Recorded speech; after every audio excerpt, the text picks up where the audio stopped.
Hello, I am your psychology mentor, Park Seni. Today, someone in the comments mentioned wanting to hear my opinion on one-person knowledge enterprises, so I thought I would briefly share my thoughts on that. First of all, terms like one-person knowledge enterprises have been used a lot recently, but looking back, when I created a psychology course in 2004 that didn't exist in Korea at the time, it could be considered a KODS, one-person knowledge enterprise.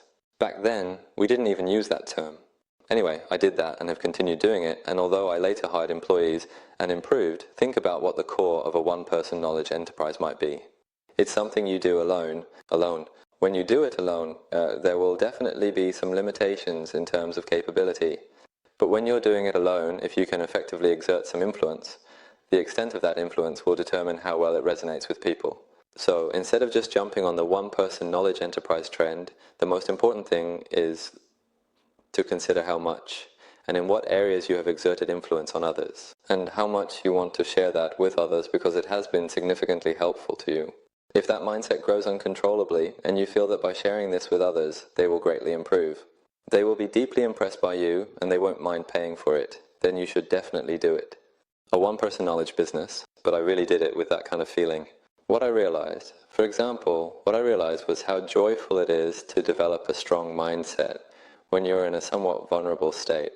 And when I can comprehensively and effectively teach those kids who were told they weren't good at studying how to focus their attention and what to concentrate their efforts on in an incredibly meaningful and impactful way that truly resonates with them, how grateful, respectful and loving would those students be towards me?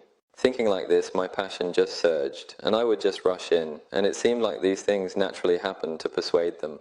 So, it's not just because others are doing it, but if I can commercialize even a little bit of the path I've lived in a way that helps others, that could be called a knowledge-based business. So there seem to be many good points. Even when I was alone, I was able to earn hundreds of millions from the first year, and although I said I had freedom over my time, the truth is I was always busy. So I've always lived a busy life, and it's true that I earn more because of that. So I am in favor of running a knowledge-based business. I'm not sure if this is helpful to the person who left the comment, but it would be great if many others could do the same. The problem is that the most important thing is to have influence over others, and that part inevitably needs to be reflected in numbers. What I mean is, for example, even if someone becomes the top insurance salesperson, people will only be interested if it's clearly shown how much they sold and how much they earned in numbers. It's the same for everything. As for me, my earnings, my YouTube earnings are very small. But aside from YouTube earnings, the money I earn from consulting and education, which sometimes exceeds 100 million won a month, I occasionally post about it so that everyone knows what I say is true, hoping that you all gain more confidence in me and that my words carry more weight. So in every area, people have to prove something in that way. So whether you become a top salesperson or achieve some remarkable feat, even if it might not be directly related to money at that time, if you have done something that greatly moves others, or if you have such a story, then you should definitely pursue a knowledge-based business.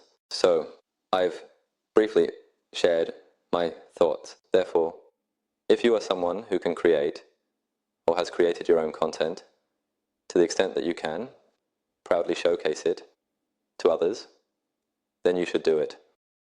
And if you have such content, you must definitely use YouTube at this point in time. You should think that not doing YouTube and the consequences that arise from it are also your responsibility.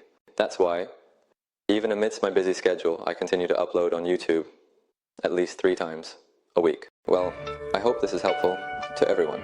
Always stay strong. Please subscribe, like, and set the notification bell. See you next time.